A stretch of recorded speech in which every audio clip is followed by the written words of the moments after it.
can potentially get a turn 3 Titan. Well, he can play turn 2 Seraph since he just drew a Seraph there. That makes things a ton better, yeah. Sort of vindicates his hand. Nice Kothon, though. That's going to be a little bit coming. Still, Sunyveil's little Grenadins are going to be either stonewalled by this by this Seraph, as I tried to process that he just drew a Primal Sigil and was totally fine the whole time. Yeah, it doesn't feel great when you watch players do that sometimes. But he still needs to peel a time source in order to play those Titans. Yeah, I think he's actually considering playing the Diplo Seal for time to be able to slam Sandstorm Titans the next 2 turns. But that's so risky into the Initiate being killed by something. Oh my god, he actually did it. Okay, so Tobboo's taking a risk. Than just playing, like, Primal Sigil Kothon, because you just skip your turn 2/3, and now if your Initiate dies, you look kind of silly. Well, he couldn't play the he can't play Kothon. He doesn't have any. He doesn't have any Justice. I forgot we're playing with a 17 faction deck. Yeah, I think he should have just gone for the Seraph the next turn. I think he would be fine. But this is the line he's opted for. And this is just a chump attack for damage, followed up by an assembly line. So Tobboo couldn't block the champion because of the fear of Rapid Shot, and now that has actually gotten a fair amount scarier because he's going to need a way to kill that champion, or it's going to hit him for 5 damage every turn.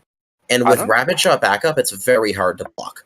I don't know about that post-combat seat. I think just playing the seat, getting it out there, and getting in for damage is better. Yeah, I'm not entirely sure what he was playing around there. Tobboo doesn't have Eileen's Choice mana, otherwise that's what I would assume. But even that wouldn't have been a correct play in my mind, because there's only one of them in the deck. So I agree, he should have gotten that extra 2 damage in. It also would have made it much more likely that Tobboo would block, and then he could Rapid Shot down the Titan, which would have been a stronger play than the assembly line, in my mind.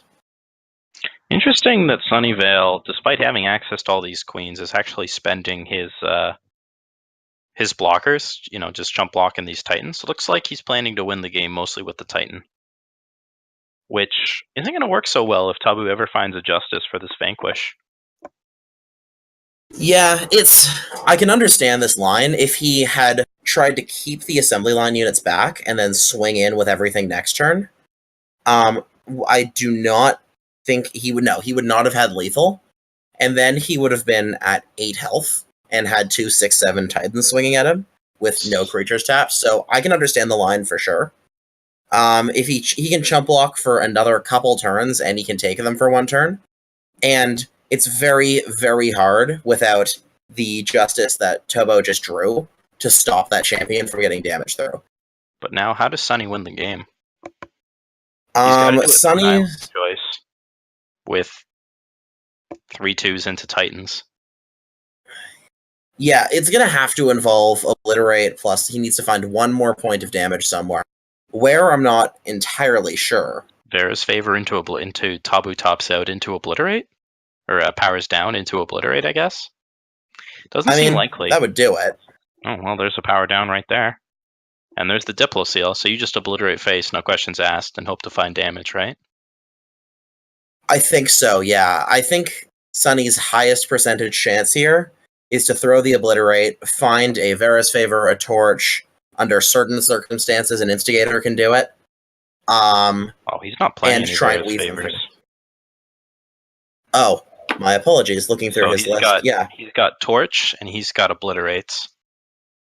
So that's it. Yeah, I still stand by it. I think his highest chance. I mean, potentially it's to Obliterate the Seraph and then draw another Obliterate, but I don't think so. I think, he's just going for it. Like, the best argument you could make if you want to kill a unit is kill the 2/2, because that doesn't change your Torch outs. Yeah, you're right. That would have definitely made more sense to describe. But he is playing Instigator, so maybe he can put together like an Instigator Rapid Shot kind of 1 damage thing. Yeah, that's true. Oh, Okay. well. Sunyveil finds the torch, and there you go. Yeah, that just came down to a damage rush race, which, through my limited understanding of this matchup, is how it often goes. Mm-hmm. Where it's just, can they draw enough face burn after the TJP is stabilized before the TJP kills them? So there's not much to say about that other than congrats to Sunyveil. His line paid off. Mm-hmm. So going into game 2, what are we looking to see? The permafrosts are almost certainly coming in for Tobboo. And probably not the Vanquish. There's probably not enough. There's not enough Vanquish targets. I think Island's Choice. I'm not sure if you want Island's Choice. I think Runehammer is better against the champions. And just holding up Island's Choice makes you too slow. So maybe the Protects I think come it in. might.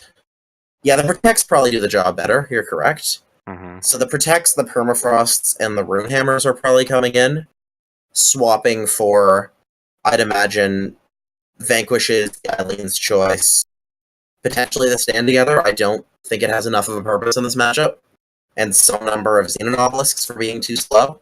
That'd be my guess. Well, Reading. Sorry. Were you already seeing what they were doing, or? Yeah, well, I'm reading chat here, and Sunyveil saying that not playing the banner with the champion was just a straight punt. So he wasn't playing around Island's Choice or anything. He just misplayed. Yeah, it happens. It's a long day. Everyone's gonna make mistakes. It looks like we are going back into game. Sunny has a curious hand.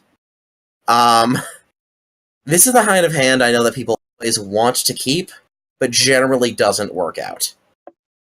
Tobboo with that. I'm playing a 3F deck. So he'll be mulling that. Yeah, that's not a functional hand at all. So Sunny's new hand seems fine, if a little low on high impact cards. There's some 1-drops. He's going to be going fast. And Tobboo mulls into all power, so he's at the other end of the spectrum. Yeah, and the Cabal Countess is going to help a lot. What I was worried about with Sunny's hand is that he'd play a couple 2-1s, then get walled by a Seraph or something. Mm-hmm. But the Cabal Countess helps add a little more punch to this. Tobboo's hand is not the worst, but it is slow. It would really love a 2-drop, but it did not find one. It does, however, get the Runehammer, which will be very useful later on in the game. We did talk about that one coming in, and it does. Sorry. No, I was just saying, to watch for the cards we pegged to bring out, which are the Vanquishes, the Eileen's Choice. I would not be surprised if some or all of the Xenon Obelisks are gone. Yeah, it's probably not an Obelisk matchup. It could be. It does push Titan out of Obliterate range, as we saw there, but you kind of want to see face. Save face, quite literally in this case. And we see Titan or Countess pushing in, with Runehammer being a very good answer to it. Yeah, the Runehammer will finish it off, and then Runehammer will likely get hit by... Sunny's with the Rapid Shot can get a clean attack to kill off the Runehammer. Mm-hmm. So he's not going to be too upset, but it is still a decent way of handling that 6-1. His next turns... I have to assume the Runehammer comes down here. I mean, unless he's trying to wait on a really greedy Crystallize, but you don't do that. That's way too greedy. Ooh. I mean, I think it's good enough just picking up 2 units, yeah? I don't think you really need to go that deep, but... Whoa! Here we see Sunyveil slowed right down with Statuary Maidens from his sideboard. That is very interesting. I can understand it. I can understand it if you're expecting Tobboo to have brought out the Vanquishes, because you can do the Cudgel train a lot more effectively. But I have to wonder, bringing them in against a deck with so many silences, that it feels a little bit iffy. Yeah. But it's definitely good against the token jumping, and Cudgel's obviously great on the Champions of Chaos and the Pyro Knights and the other Overwhelm threats. Oh yeah, absolutely. But feels like making your deck slower sort of plays into TJP's wheelhouse. Yeah, I'd have to see exactly what Sunny's sideboard strategy was, because it could be part of a larger scheme that just isn't showing very well in this particular draw. It could be part of a boarding to try and be stronger in the late game. Looks like Tobboo was running it back, trying to look for pauses, seeing if Rapid Shot was on the table. And Rapid Shot, as we know, is on the table. And this isn't going to go so well for Tobboo. No, he has to play into it anyways. He probably should have blocked the Oni Ronin instead to prevent a couple damage. Probably But going to see Crystallize here as a pseudo harsh rule. yeah, it's just this is the best you're going to do with it, and you just want those things gone. Okay, so now we see probably Maiden come down, or do you think you can't play Oni Ronin to play around, Vanquish or anything like that? You don't have enough power.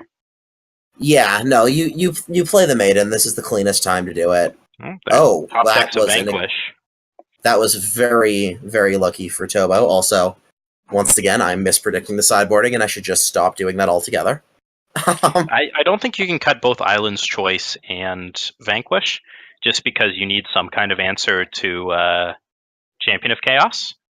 Well, I was imagining that Permafrost. I was imagining Permafrost was the alternate answer. Well, but apparently he feels like he needs more answers than just those, which is fair enough. But it's looking okay for Tobboo. Sunny's on 4, opponent at 10. He can annihilate the 4/4. I guess Tobboo doesn't really have anything else in hand right now. Yeah. That Rapid Shot is gonna likely kill off the Kothon, which is gonna make this a little more awkward. Both players are mostly out of fuel here, so it's gonna come down to a top deck war the next couple of rounds. With Sunyveil having a little bit more on the board to start with, but Tobboo's top decks being a little bit stronger. Yeah. Agree.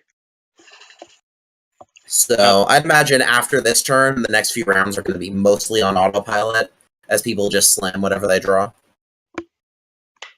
Now, Sunny is an interesting option here. He could Rapid Shot the Oni to bring Tobboo to 3, leaving him dead to a torch at any point in the future. I don't know. We're not seeing that here. No. Sunyveil taking the more conservative line, and it puts Tobboo dead to 2 attacks if he doesn't draw anything here. So now he's dead to a torch anyways.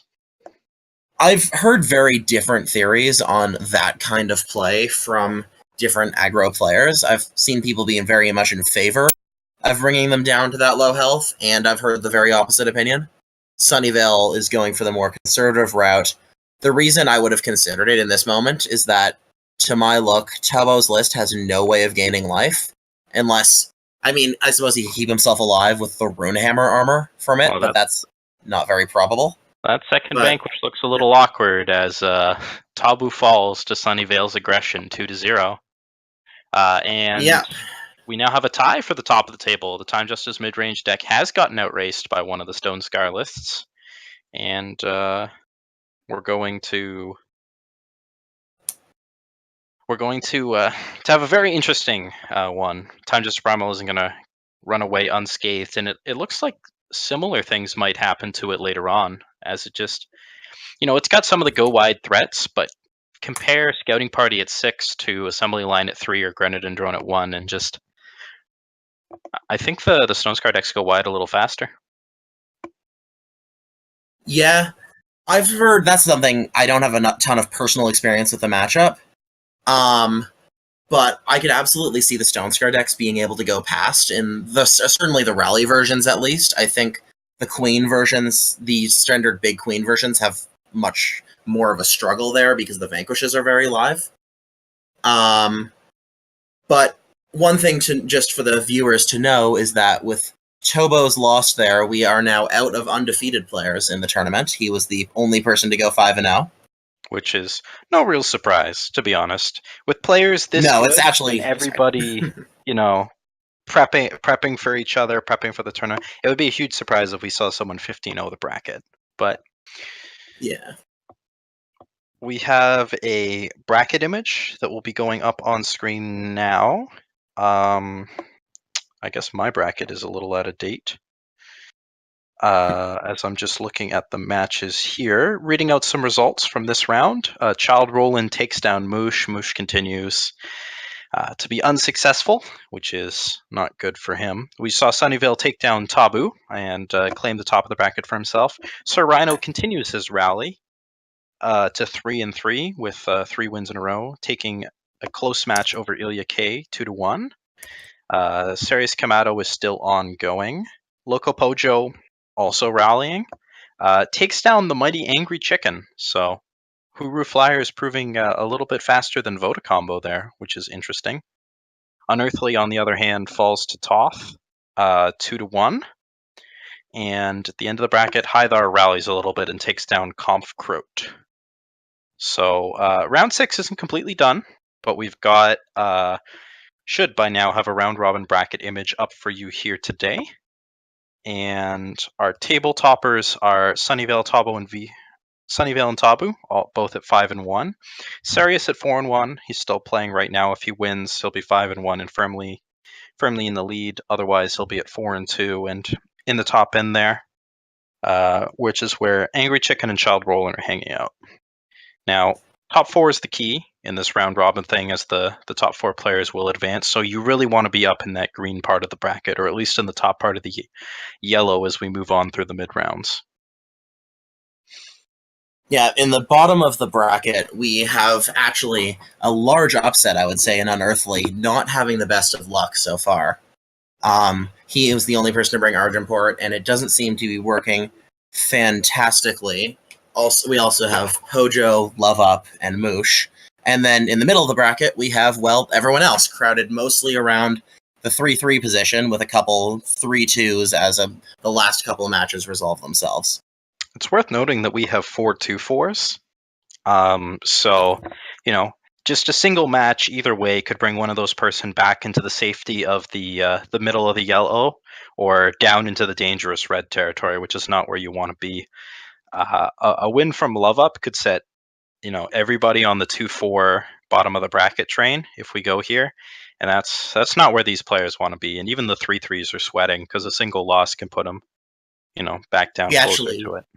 We actually just got that matchup result in. Love Up did win against Lights Out Ace, 2-1. So now we have many a 2-4 and many a 3-3. Okay, so Kamato versus Sarius is the last match remaining. Is that still going on? No, that came in. No, Kamato it is won. also ended. Okay, so we're down to just 2 5-1s and then 4 4-2s. So top of the bracket is still anybody's game. It is still early. This is a 15-round bracket, and we're only 6 rounds in, so lots can still happen. But we're starting to see how things are breaking out. Nobody's quite running away from it, and with the exception of Moosh, the bottom places are still, I don't want to say heavily contested, but there's still a lot of doubt. Still subject to change. How about that? Yes.